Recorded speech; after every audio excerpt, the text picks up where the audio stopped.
ఆంధ్రప్రదేశ్ రాష్ట్ర ప్రజలారా, జగన్మోహన్ రెడ్డి గారు గతంలో ప్రతిపక్ష నాయకుడిగా ఉండేటప్పుడు మా యువతకి, ఆంధ్రప్రదేశ్ రాష్ట్ర యువతకి ఒక హామీ ఇచ్చాడు ఉద్యోగాల గురించి. ఆ హామీ ఏంటి, యువతకి ఇప్పుడు జగన్మోహన్ రెడ్డి ఏం చేశాడు ఒకసారి చూద్దాం. గవర్నమెంట్ లో ఖాళీగా ఉన్న మొత్తం 2,30,30,000 ఉద్యోగాలు రిలీజ్ చేస్తాను అని చెప్పి మీ అందరికీ కూడా మాట చెప్తా ఉన్నాను. ఏమని చెప్పాడు? గవర్నమెంట్ లో ఖాళీగా ఉన్న 2.30 లక్షల ఉద్యోగాలు అన్ని ఫిల్ చేస్తా అన్నావు. జగన్మోహన్ రెడ్డి గారు మీరు వచ్చి 5 ఏళ్ళు అయింది. 5 ఏళ్లలో మీరు ఒక్క పోస్ట్ అన్నా భర్తీ చేశారా? సూటిగా అడుగుతూ ఉన్నాం ఆంధ్రప్రదేశ్ రాష్ట్రం యువత. ఆ రోజు నువ్వు చెప్పిన గ్రూప్ 1, గ్రూప్ 2, గ్రూప్ 3 ఈ ప్రయారిటీగా 2.30 లక్షల ఉద్యోగాలు అన్నావు. 2.30 లక్షల ఉద్యోగాలు అంటే ఆ రోజు యువతంతా ఏమనుకున్నారు? చదువుకున్న యువతంతా మాకు ఉద్యోగాలు వస్తాయేమో, ఉద్యోగాల విప్లవం అన్నాడు ఈ ముఖ్యమంత్రి అని చెప్పి ఆ రోజు ఆశపడి నీకు ఓట్టేశారు. నువ్వు ఓట్టేస్తే ఈ రోజు యువతని ఏం చేస్తూ ఉన్నావు? ఫిష్ మార్ట్లో ఫిష్లు అమ్ముకోమని, చికెన్ మార్ట్లో మటన్ మార్ట్లో చికెన్ అమ్ముకోమంటూ ఉన్నావు.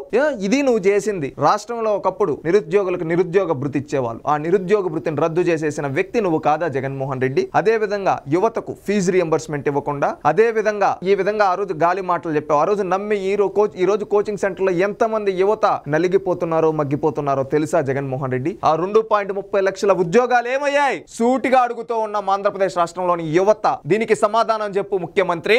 ఏంటంటే ఒకప్పుడు ప్రతిపక్షంలో ఉన్నప్పుడు నోటికొచ్చిన హామీ చేతులు ఇలా దిప్పి రాగాలు తీసావు. రాజన్న బిడ్డ, రాజన్న రాజ్యం అన్నావు. ఏమైంది జగన్మోహన్ రెడ్డి?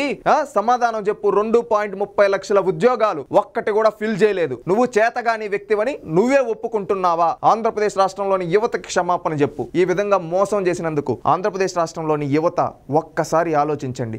ఆ రోజు ఇన్ని అబద్ధపు హామీలు ఇచ్చి అధికారం లేకొచ్చి ఈ రోజు యువతని గంజాయికి, డ్రగ్స్ కి బానిసలను చేస్తూ వాళ్ళ జీవితాలను నిర్వీర్యం చేస్తూ ఉన్నాడు. ఇలాంటి పాలకుడికి మన ఓటుతో బుద్ధి చెప్దాం. ఎందుకంటే ఏ విధంగా చేస్తూ ఉన్నాడు చూడండి. ఆ రోజు హామీలు ఏమన్నాడు? 2.30 లక్షల ఉద్యోగాలు ఇస్తా అన్నాడు. ఈ రోజు ఎక్కడికి వెళ్ళాయా 2.30 లక్షల ఉద్యోగాలు? మాయ మాటలు చెప్పాడు. మళ్ళీ మోసం చేసేదానికి అబద్ధ హామీలు ఇస్తూ ఉన్నాడు. ఆలోచించండి ఆంధ్రులారా. ఎందుకంటే రాష్ట్ర భవిష్యత్తు కోసం, రాష్ట్ర ప్రయోజనాల కోసం ఆలోచించండి. ఎందుకంటే ఈ జగన్మోహన్ రెడ్డి గారు లాంటి ఓసర వెల్లల్ని, అబద్ధపు హామీలు ఇచ్చే నాయకుల్ని ఓడగొడితే మన రాష్ట్రం బాగుంటుంది, మన దేశం బాగుంటుంది. ప్రతి ఒక్కరూ ఈ ఎన్నికలు మన ఆత్మగౌరవానికి, ఇలాంటి అహంకారపూరితమైన నాయకులకి జరిగేది. ఈ ఎన్నికల్లో ధర్మం వైపు నిలబడి ధర్మాన్ని గెలిపిద్దాం. ఇలాంటి అధర్మం చేసే వ్యక్తుల్ని ఓడిద్దాం.